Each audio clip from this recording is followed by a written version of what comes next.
أعوذ بالله من الشيطان الرجيم بسم الله الرحمن الرحيم إن الحمد لله نحمده ونشكره ونستعينه ونصلي ونسلم على رسول الكريم محمد بن عبد الله ياتم النبيين وإمام المرسلين صلى الله عليه وسلم اللهم صل صلاة كاملا وسلم سلاما تاما على سيدنا محمد الذي تنال بالعقد وتنفرج بالكرب وتكدو بأواهج وتنال بالرجاهب وحسن خواتم ويستشق الجام من رجل الكريم ولا غالي وسيابي في كل لمعة ونفسي بيد كل معلوم لك يا الله يا رب الرحيمين يا رب العالمين عليكم ينولون كما بان نبي محمد كما بان صحابة نبي محمد كما بان يوان نبي محمد àwọn tí wọ́n bá Ànábì wa lùgbà tí wọ́n jẹ́ ní rí kíkẹ́ náà kọ́ dọ́dọ̀ tiwọn náà àwa náà tá jẹ́ lùmọ̀ ọlọ́mọdọ́dọ̀ tiwọn náà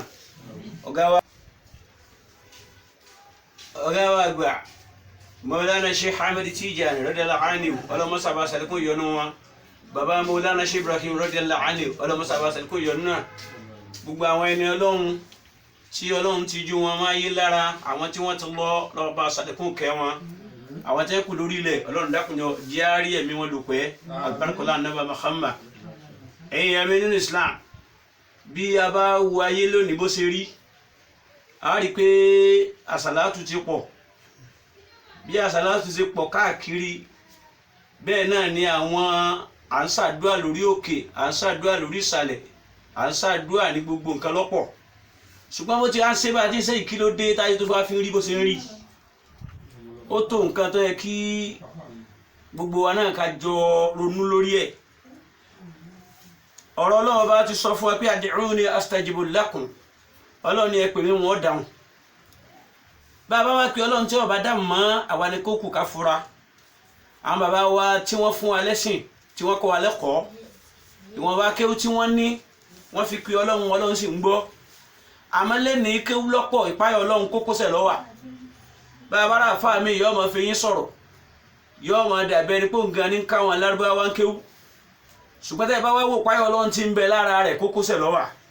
àwọn bàbá tí wọ́n dààmú lórí eléyìí náà táwa fi dé bá wọn náà Ọlọ́run sábà san wọ́n lẹ́san rí ó yẹ ká fura pé bó láyé ṣe wá rí táwa kí Ọlọ́run tá pé bí ẹni pé ọ̀gbọ́ alásàlátù sàlátù kọ̀dáhùn ẹni olórí òkè lọ ojú kan náà ní jásí bọ́ bá wá rí bẹ́ẹ̀ kí ló yẹ ká tẹ̀lé tá a tẹ̀lé kí ló yẹ súnmọ́ tá a súnmọ́ kí ló yẹ sá fún tá a sá fún.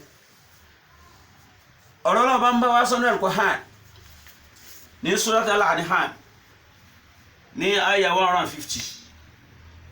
151 àyà kan náà péré náà ni ba'da isti'aza wal basmala Olúwa qul ta'alaw atlu ma harama rabbakum alaykum ألا تشركوا به شيئا وبالوالدين إحسانا ولا تقتلوا أولادكم من أملاك نحن نرزقكم وإياهم ولا تقربوا الفواحش ما ظهر منها وما بطن ولا تقتلوا نفس التي حرم الله إلا بالحق ذلكم وصاكم به لعلكم تعقلون. nǹkan mẹ́wàá ló yẹ kó ní kálukú wa ká lọ mọ̀ nípa ẹ̀ àwọn nǹkan tó yẹ ká mọ̀ èyí tá a mọ̀ nítorí ọjọ́ pé tá a bá ti ń súnmọ́ Ọlọ́run ó sì máa súnmọ́ wa àmì tá a bá ti ń sá fún Ọlọ́run ó sì máa òkú à ń bẹ̀rù wọn lórí ẹ̀ Ọlọ́run wá ní wà nẹ́bà Muhammad sallam Ọlọ́run ní qul ta'alaw ẹ wá o atlu ma harama alaykum ìwọ Ànábì bá ń sọ fún àwọn nǹkan tá a ṣe léèwọ̀ fún yín tọ́ pé àwọn nǹkan yìí tẹ́ ẹ bá ti ṣe bẹ́ẹ̀ bá pè mí Ọlọ́run ò ní gbọ́ mọ́ bẹ́ẹ̀ pè mí ń kọ̀kọ̀ bẹ́ẹ̀ pè mí lọ́sàn bẹ́ẹ̀ pè mí lóru tó wọ ẹ fi pè mí ni ò ní dáhùn kí làwọn nǹkan náà tí Al-Qur'ani sọ fún wa ń bẹ̀ atlu ma harama rabbukum alaykum an lam tushriku bihi shay'an alákọ̀ọ́kọ́ nìyẹn Olúwa lan tushriku bihi shay'an Ọlọ́run ní ẹ má ṣẹbọ pẹ̀lú òun Ọlọ́run ẹ má mẹbọ ọmọ Ọlọ́run tẹ́ máa pè bá àfáà mi bá ń pọ̀fọ̀ báyìí ẹnu rẹ̀ ó sì máa rú bí ọṣẹ àfáà náà sì ni ẹlòmíì ó gbójú lóògùn débi pé ó lè ka oríṣi oògùn bíi 15 fún yẹn lórí àmì ẹ kọ́kọ́ sọ ayé Al-Qur'an fún yín níbi tó ti wí inú Al-Qur'an yóò máa gbójú òkè Ọlọ́run ní ẹ má mú nǹkan kan mọ́ wọn Ọlọ́run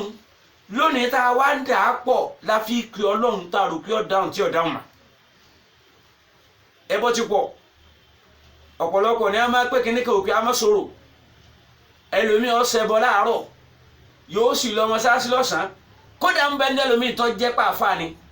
tó ẹ pé tí ń kírun tí ń ṣe ìmáàmù fún wọn kírun tó gbé bàdí ọ̀dà ẹ̀ sì ní mọ̀ sùn wọ́n lọ́run rí ọ Ọlọ́run ẹ má mọ̀ ẹbọ mọ́hun tẹ́ ẹ máa sìn ẹbọ ládàpọ̀ lónìí ló fi dé wá pé Ọlọ́run tí ọ̀gbọ́n mọ́ ẹlẹ́ẹ̀kejì Ọlọ́run wa bil walidayni ihsana Ọlọ́run ní ẹ ṣe dáadáa sáwọn òbí yín méjèèjì bọ́ọ̀ bá lówó fowó mọ́ àwọn òbí rẹ jí wọ́n mọ̀ pé àwọn bímọ gidi èèyàn mélòó lé nìyí ìlọ́yẹ pé gbogbo ń tó ní náà ṣéwọ náà fi ń tọ́jú àwọn òbí ṣèbí ìyàwó ló gbé orí ìyàwó yẹn náà mọ̀ sọ fún ọ pé chief kí làwọn ìyá fẹ́ fowó sí ẹ fún ẹ ní 1000 naira wọ́n dẹ̀ lọ́ máa pín láàrin ara wọn la ilaha illallah ìwọ náà máa gbọ́rọ̀ obìnrin ìyàwó rẹ ní kọ̀ǹtró rẹ lórí ìyá tó bí ọ ẹlòmí ọ̀dà gbàtà yọ máa sọ pé a ti sọ pé ìyá àwọn ní sèun kò wá nílé lọ lé mọ́ kò ní lọ wò ìyá rẹ̀ lé mọ́ kò ní lọ bó ìyá tí ń jẹ kò ní mọ bó ní ṣe mú yóò ní tó ń bá dé wọn pa àwọn ìyá tí ò pa ọ nígbà tó ń bẹ lọ́mọwọ́ ìyá tó ò pa ọ nígbà tó ń sáré kí lábà ìyá tó ò pa ọ nígbà tó ń rìn kí ìyá tó ẹ pé tó bá fẹ́ jẹ tó bá rí jẹun ní ọ̀wà tó ṣe sákiri ọwọ́ adi nǹkan tẹ́lẹ̀ nì lọ́sọ̀ọ̀sọ̀ wá di pé ẹ̀ ní sí ọ. àwọn tó sọnù mọ́ wa lọ́wọ́ rèé tá a fi pé Ọlọ́run tí ó fi dáhùn mọ́ gbogbo apáta ìwọ̀nba là ń tọ́jú àwọn òbí wọn ẹlòmíì ò tiẹ̀ rí tòbí ẹ̀rù. ẹlẹ́ẹ̀kẹta Ọlọ́run ní wala taqtulu awladakum min imlaki Ọlọ́run ní ẹ má pa àwọn ọmọ yín nítorí òṣì ẹ má pa àwọn ọmọ yín sáyé ẹ sì má pa wọn sọ́run ìpa ọmọ sáyé ni ká má fọmọ lẹ́kọ̀ọ́ Islam ó sọ pé ká má kàwé ó kéré kan fún ọmọ rẹ ní western education kọ́mọ rẹ náà tiẹ̀ jáde wáyéèkì tiẹ̀ sí wáyéèkì ó kéré tánu gbogbo ń tọ́ bá fẹ́ kànú kéwú má pọ̀ ọmọ rẹ lápáyé ọmọ tá a fún lẹ́kọ̀ọ́ débi pàwọ́ dọ́ọ̀dọ̀ àwọn ẹgbẹ́ wọ́n wá ń parí iṣẹ́ lórí ẹ̀ wọ́n ń fẹ́ ìbò kò lè lọ́hùn kò dédé ìbò padà wọ́n ń ta lójú ẹ̀ wọ́n sì tún ṣe rìsíìtì yọ wọn arẹ́rìn torí pé ń tí àwọn ọ̀gbọ́ ẹ pa wọ́n sáyé nu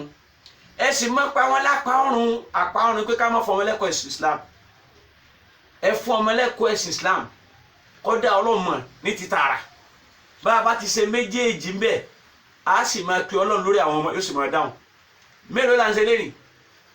ọ̀pọ̀lọpọ̀ àwa tá a jẹ́ àfáà náà mélòó làwọn ọmọ wa ẹ̀ ara àwọn ọmọ àfáà míì lóbìnrin báyìí tí wọ́n wọ wá ìbàdíjọ́ sì máa báyàn pé á ọmọ ìmáàmù ẹ̀yin lẹ́yìn ọgbọ́n fò báyìí la ilaha illallah ọmọ ìmáàmù ẹ̀yin lẹ́wọ́ jọ́mpà ọmọ ìmáàmù sì dáwà àwọn náà lọ lé kéwì kódà bàbá àwọn ní ìmáàmù Ọlọ́run ẹ̀wọ́n pa àwọn ọmọ ìlápá ayé ẹ̀sùn mẹ́pa wọn lápá ọrùn wala taqtulu awladakum min imlaq nahnu narzuqukum wa iyyakum Ọlọ́run ní wala taqtulu nínú ẹ̀ Ọlọ́run ní ètò sẹ́lẹ̀ karùn-ún bẹ́ẹ̀ Ọlọ́run ní wala taqrabu fawahish ma sa'ara minha wa ma batana Ọlọ́run ní ẹ má ṣe kíni o ẹ jìnà sí wala taqrabu fawahish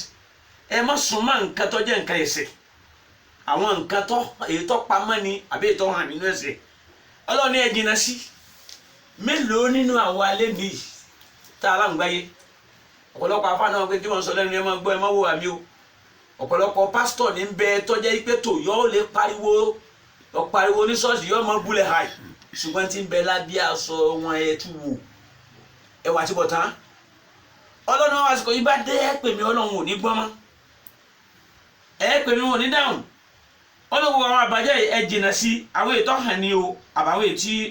ọ̀pamọ́ nínú ẹ̀ nínú àwọn nǹkan bàjẹ́ Ọlọ́run dínà sí Ọlọ́run ní wala taqtulu nafsi allati harama illa bil haqqi Ọlọ́run ní ẹ má pa ẹ̀mí kan fàṣẹlẹ̀ wọ̀ fún yín àfi lórí òdodo ọ̀nà mẹ́ta lẹ́lẹ́ gbà téèyàn fi lè pa àyàn tí ó tún lé lára wájú Ọlọ́run alákọ̀ọ́kọ́ ẹni tó bá kó mọ̀ tó lóun ò ṣe Islam mọ́ tẹ́ẹ̀sì gbogbo nǹkan bẹ́ẹ̀ tó lóun ọgbà alóhun ò ṣe mọ́ níṣẹ́ ó kó mọ̀ nu tí wọ́n bá parọ́ ẹni bẹ́ẹ̀ wọ́n fi ṣẹ̀sìn ni àmọ́ kì í ṣèlú yìí ṣèlú ìta wa yóò bí ẹ bá dẹ́rẹ́ lóbi ìta wa yìí nísìnyí yóò bá rẹ̀ ibi tí ọ̀dà ìṣèbí ìta wa yìí. ẹni ó bá pa ẹ̀mí kan ọ̀ máa ń tẹ́kítù nafsi alátọ́ba ara wa ẹni ó bá pa ẹ̀mí kan tó jẹ́ ìwọ̀ fún máa ń kọ̀ tálà nafsi mutamidan ẹni ó bá máa pa ẹ̀mí kan tí èsè kó sèèsì ẹ̀ pa òun náà padà. ẹlẹ́ẹ̀kẹta ẹni ó bá sọ pé lórí kèfèrí ló máa kú sí ẹjúwe ọlọ́run fún olóhùn nígbà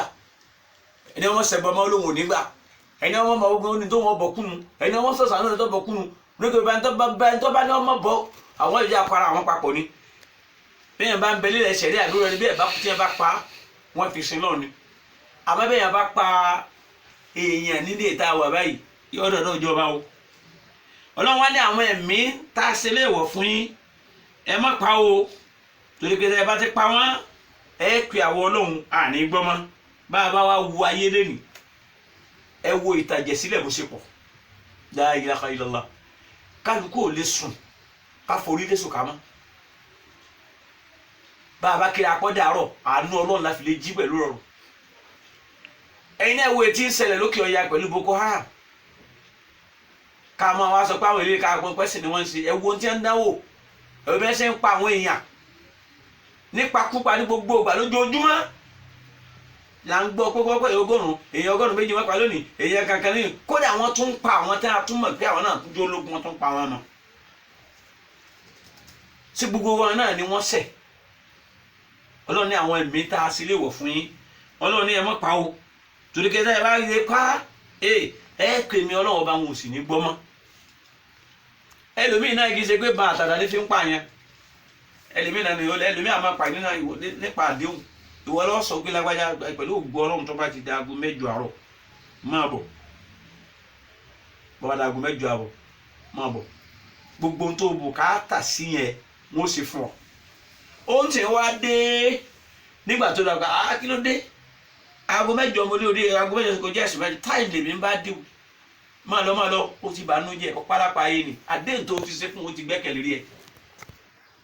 ọ̀pálápá ayé ni. ọlọ́run láwọn nǹkan ẹni ká máa mú dání tá a bá ti mú dání èyí tó yẹ á súnmọ́ tá a bá ti ń súnmọ́ èyí tó yẹ á sáfún tá a bá ti ń sá fún àwọn náà máa pe ọlọ́run lẹ́ẹ̀kan náà yóò sì máa dá ló lẹ́ẹ̀kan náà.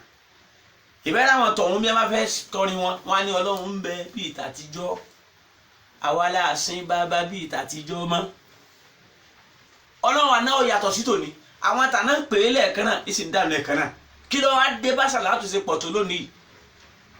bí gbogbo apáàlú ọmọ sáà ṣe pọ̀ tó lónìí bá ń lórí òkè ṣe pọ̀ tó lónìí bí jọ ṣẹ́ẹ̀sì ṣe ń dìde ní gbogbo ìgbà yìí. nílé rẹ̀ á máa tẹ̀síwájú lórí ọ̀rọ̀ wa látara àwọn nǹkan tó yẹ ká sá fún àti ètò ká súnmọ́ táàfì lè pè ọlọ́run tí ó fi máa gbọ́ ọlọ́run dákùnjọ abíọ́ gbogbo tí ń jẹ́ mùsíbà ọlọ́run má jẹ́ ó tọ́ sí wa ọlọ́run kó ràn á lọ́wọ́ kó bò á láṣìírí àfàsìkò náà ké sí gbogbo ẹ̀yin èèyàn wa pé iléeṣẹ́ tí ń gbé wa jáde tá à ń wò yìí wọn náà ní iléeṣẹ́ King Records label ẹ máa bá wa fọ́lù ẹ̀ kẹ́sìmọ́